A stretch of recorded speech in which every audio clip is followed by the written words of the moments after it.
तो अब हम पढ़ेंगे वैद्युत द्विध्रुव की स्थिर ऊर्जा का सूत्र पढ़ेंगे। तो इससे पहले हमने किसी आवेश निकाय की, दो या दो से अधिक आवेश के निकाय की स्थिर ऊर्जा के बारे में पढ़ा था, जिसका सूत्र हमने जैसे दो आवेश के निकाय की स्थिर ऊर्जा का सूत्र पढ़ा था, U = 1/4πε0 के Q1 Q2 अपॉन R, जिसमें Q1 Q2 दो आवेशों से मिलकर बना निकाय था, उसकी ऊर्जा थी। अब यहाँ पर हम वैद्युत द्विध्रुव की स्थिर ऊर्जा पढ़ेंगे। तो वैद्युत द्विध्रुव जो है दो आवेशों का निकाय है, ये भी जो -Q और +Q आवेश दो आवेशों से मिलकर बना है। तो इस वैद्युत द्विध्रुव पर हमने रखा किसी जिसके बीच की आवेशों के बीच की दूरी जो है 2L है, इसको रखा हमने किसी वैद्युत क्षेत्र E में रखा गया। ये वैद्युत क्षेत्र की दिशा को दिखा है, वैद्युत क्षेत्र। तो वैद्युत क्षेत्र की दिशा ये है, तो इसमें वैद्युत द्विध्रुव का आघूर्ण जो है हमारा कितना कार्य करेगा। वैद्युत द्विध्रुव का आघूर्ण का मान कितना होगा, 2Ql। वैद्युत द्विध्रुव का आघूर्ण का मान 2Ql होगा, जिसकी दिशा हम हमेशा क्या रखेंगे, वैद्युत द्विध्रुव की स्थिर ऊर्जा निकालते समय जिसकी दिशा हमेशा वैद्युत क्षेत्र की दिशा में बनाए रखने का प्रयास करेंगे वैद्युत द्विध्रुव के आघूर्ण की। इसके लिए एक कंडीशन जरूरी है, क्योंकि अगर हम कोण घुमा देंगे तो फिर ऊर्जा का मान बदल जाएगा। तो इसके लिए हम क्या करते हैं, वैद्युत द्विध्रुव को आघूर्ण की दिशा भी जो P की जो दिशा है वो सेम वही दिशा रखेंगे जो वैद्युत क्षेत्र की दिशा है। इस प्रकार से लाया जाएगा इसको अनंत से, क्योंकि हम वैद्युत ऊर्जा का सूत्र जो हम जानते हैं, किसी आवेश को अनंत से किसी बिंदु तक लाने में किया गया कार्य जो उसके द्वारा सिस्टम बनाया जाएगा, उस सिस्टम को बनाने में, दो आवेशों का सिस्टम निकाय बनाने में जो अनंत से एक दूसरे के नजदीक लाने में दोनों आवेशों को जो कार्य किया जाएगा वो ऊर्जा कहलाती थी वैद्युत आवेशों के निकाय की। अब यहाँ पे वैद्युत द्विध्रुव है तो वो भी आवेशों का, दो आवेशों का निकाय है। तो इसके लिए हम वैद्युत द्विध्रुव को क्या करेंगे, अनंत से वैद्युत क्षेत्र के भीतर किसी बिंदु तक लाने में किया गया कार्य निकालेंगे। तो वो कार्य जो होगा वही क्या कहलाएगा, वैद्युत द्विध्रुव की स्थिति ऊर्जा कहलाएगा साम्यावस्था में। इस पोजीशन पर मतलब वैद्युत द्विध्रुव जब वैद्युत क्षेत्र की दिशा के एक समान दिशा में रखा गया, तब उस केस में तो अब हम इसके लिए वैद्युत द्विध्रुव की स्थिर ऊर्जा के लिए जब सूत्र निकालेंगे तो हम क्या करेंगे, अनंत से वैद्युत द्विध्रुव को इस वैद्युत क्षेत्र के भीतर लाने में किया गया कार्य निकालेंगे। सपोज यहाँ पर जो बिंदु है, सपोज यहाँ तक हम सपोज इस बिंदु पर वैद्युत द्विध्रुव को ला रहे हैं, सपोज इस बिंदु तक ला रहे हैं, यहाँ तक ला रहे हैं, तो इस बिंदु तक या यहाँ तक लाने में किया गया कार्य, सपोज इस बिंदु को हम यहाँ पर ही मान ले रहे हैं, तो यहाँ तक वैद्युत क्षेत्र, यहाँ से आगे को वैद्युत क्षेत्र जो है हमारा इस वैद्युत क्षेत्र के भीतर अनंत से इस बिंदु तक लाने में जो किया गया कार्य कैसे निकालेंगे हम, वैद्युत क्षेत्र के भीतर यही बिंदु भी जो है वैद्युत क्षेत्र के भीतर ही है, यहाँ से वैद्युत क्षेत्र शुरू हो रहा है, हम वैद्युत क्षेत्र को दिखा रहे हैं इस समांतर रेखाओं से, ये बिंदु वैद्युत क्षेत्र के भीतर है, तो इस बिंदु तक वैद्युत द्विध्रुव को लाने में किया गया कार्य कैसे निकालेंगे, तो -Q के द्वारा किया गया कार्य +Q के द्वारा किया गया कार्य टोटल। तो -Q के द्वारा जो किया गया कार्य होगा, वैद्युत क्षेत्र पर जो बल लगेगा वैद्युत आवेश धन आवेश पर, वो बल कैसा होगा, उसकी दिशा कहाँ पर होगी, उस बल की दिशा वैद्युत क्षेत्र की दिशा में होगी, क्योंकि धनावेश पर जो बल लगता है वैद्युत क्षेत्र की दिशा में ही बल लगता है। वैद्युत क्षेत्र की दिशा ये है तो बल अभी इसी दिशा में लगेगा, लेकिन ऋणावेश पर बल का दिशा क्या हो जाएगी, ऋणावेश पर बल की दिशा ये होगी इस दिशा में, उसके विपरीत दिशा में -Q के बल के, -Q की जो बल की दिशा होगी +Q के बल की दिशा के विपरीत होगी। तो यहाँ पर जब हम अनंत से इस बिंदु तक ला रहे हैं तो -Q पर क्या होगा, कार्य ऑटोमेटिक ही हो जाएगा, क्योंकि इधर को बल जो है -Q पर जो है बल क्षेत्र की दिशा, जहाँ जिस बिंदु की तरफ ला रहे हैं हम उसी दिशा की तरफ ये बल लग रहा है, -Q पर आकर्षण बल लग रहा है। तो इस वजह से जो होगा हमको क्या करना पड़ेगा, यहाँ पर -Q के द्वारा जो कार्य होगा वो ऑटोमेटिक हो जाएगा। तो ये कार्य कैसा होगा, जो स्वतः कार्य हो रहा है वो ऋणात्मक कार्य होगा, तो इस कार्य का ऋणात्मक कार्य होगा। ऐसे +Q को लाने में किया गया कार्य क्या होगा, धनात्मक कार्य होगा, क्योंकि वैद्युत क्षेत्र की दिशा इधर है, बल इधर को लग रहा है, +Q पर बल इधर को लग रहा है, जबकि हम उसको इस दिशा में ला रहे हैं, वैद्युत द्विध्रुव को बल की विपरीत दिशा में ला रहे हैं। तो हम कार्य क्या करना पड़ेगा, हमको कार्य करना पड़ेगा निकाय पर, वैद्युत द्विध्रुव पर कार्य करना पड़ेगा जो धनात्मक कार्य होगा। तो अब ये कार्य जो होगा +Q के द्वारा भी यहाँ तक लाने में, +Q को यहाँ तक लाने में किया कार्य और -Q को भी यहाँ तक लाने में किया गया कार्य, वो कार्य क्या होंगे, बिल्कुल एक दूसरे के बराबर कार्य होंगे। लेकिन क्या होगा, ये कार्य धनात्मक होगा, -Q के द्वारा किया गया कार्य क्या हो जाएगा, ऋणात्मक कार्य होगा, वो स्वतः कार्य किया जा रहा तो वो कार्य ऋणात्मक कार्य होगा। तो इस वजह से दोनों कार्य क्या हो गए, नेट कार्य क्या आ जाएगा, दोनों का 0 होगा। सिर्फ एक्स्ट्रा कार्य कितना करना पड़ेगा, माइनस क्यू के द्वारा एक्स्ट्रा कार्य करना पड़ेगा, क्योंकि प्लस क्यू और माइनस क्यू को जब हम इस बिंदु तक लाएंगे तो प्लस क्यू के द्वारा किया गया कार्य यहाँ तक लाने में और माइनस क्यू के द्वारा यहाँ तक किया गया कार्य तो बराबर होगी, लेकिन माइनस क्यू इतनी दूरी एक्स्ट्रा और आगे को चल रहा है, इस बिंदु से इतना दूरी और आगे चल रहा है। ये दूरी कितनी है, 2l दूरी है। तो 2l दूरी तय करने में माइनस क्यू के द्वारा और एक्स्ट्रा कार्य किया जाएगा, तो उसका मान कितना होगा भाई, जो कार्य किया जाएगा उसका मान होगा बल गुणा विस्थापन से हम निकाल देंगे। बल का मान कितना लग रहा है यहाँ पर, बल का मान जो माइनस क्यू पर जो बल लग रहा है वो कितना है, माइनस एफ, विपरीत दिशा में लग रहा है तो माइनस क्यू इंटू ई। वैद्युत बल का जो सूत्र होता है एफ बराबर क्या होता है, ई इंटू क्यू होता है। ये विपरीत दिशा में लग रहा है तो minus E Q, Q minus आवेश पर माइनस ई क्यू बल लगेगा।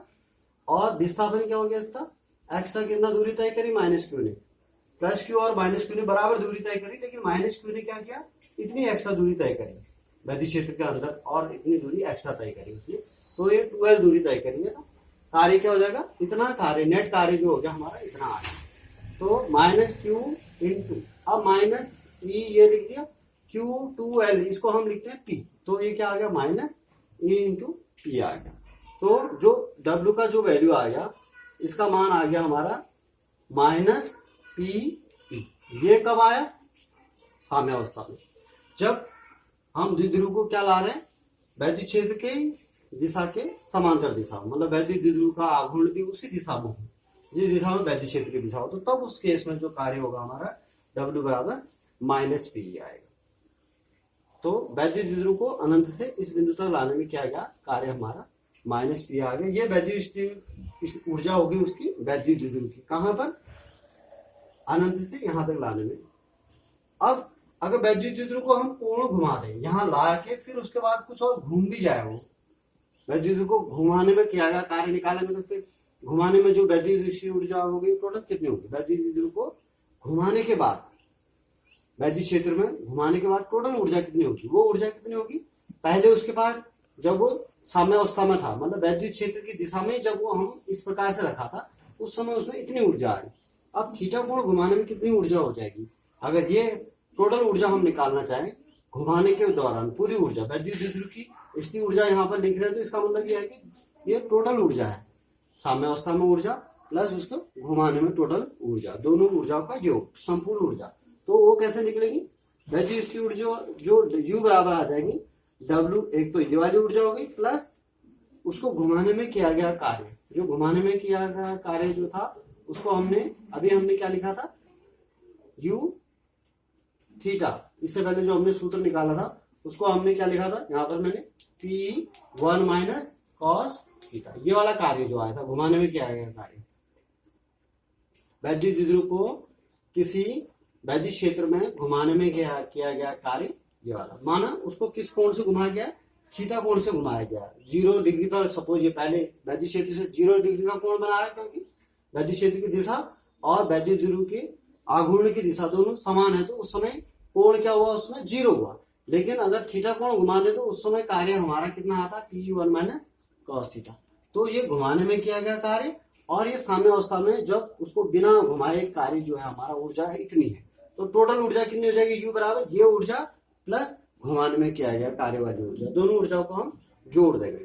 तो टोटल जो आ गया इसका वैल्यू, PW का मान हमने निकाला है P इंटू ये निकाला है, प्लस ये वाला कार्य P1 माइनस कॉस थीटा।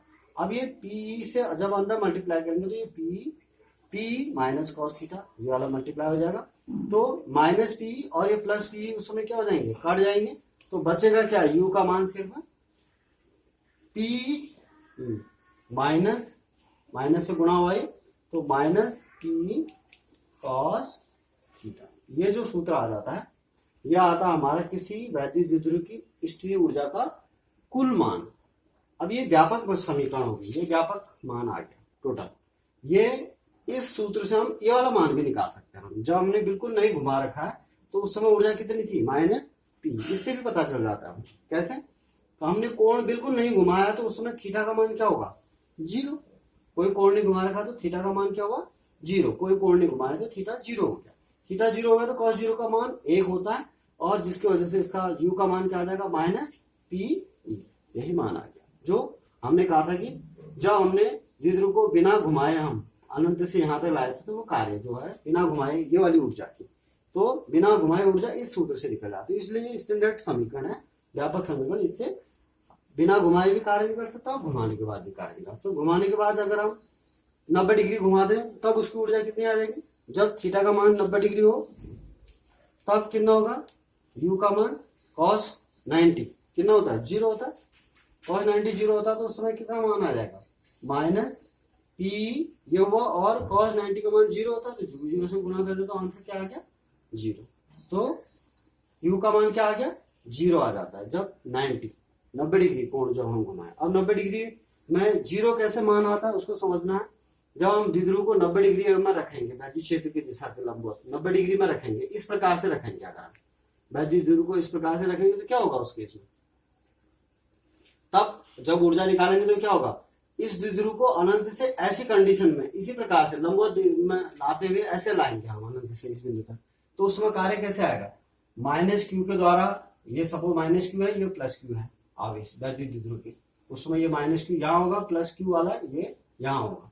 द्विध्रुव क्योंकि हमने 90 डिग्री पर रखा है क्षेत्र के, ये क्षेत्र है उसके अपोजिट, बिल्कुल ये क्षेत्र की दिशा, इसके लंबवत ये वैद्युत द्विध्रुव की दिशा, तो 90 डिग्री होगा। तो माइनस क्यू को भी लाने में यहाँ तक इस बिंदु तक कार्य में उतना ही आएगा, प्लस क्यू को भी इस बिंदु तक लाने में कार्य उतना ही आएगा, क्योंकि दोनों एक ही बिल्कुल एक बिंदु पर ही हैं, दोनों एक बराबर दूरी तय करेंगे। ये आवेश भी यहाँ तक लाने में बराबर दूरी तय करेगा, ये आवेश भी यहाँ तक लाने में बराबर दूरी तय करेगा, तो दोनों के कार्य बराबर आने से नेट कार्य, इसका कार्य प्लस हो गया, इसका कार्य माइनस, तो टोटल नेट कार्य क्या आ जाता है? इसलिए 0। ऐसे भी समझ सकते हैं, मैथमेटिकली हम इसको ऐसे भी समझ सकते हैं। अगर कोण 90 डिग्री घुमा दें तो उसमें कार्य क्या आ जाएगा?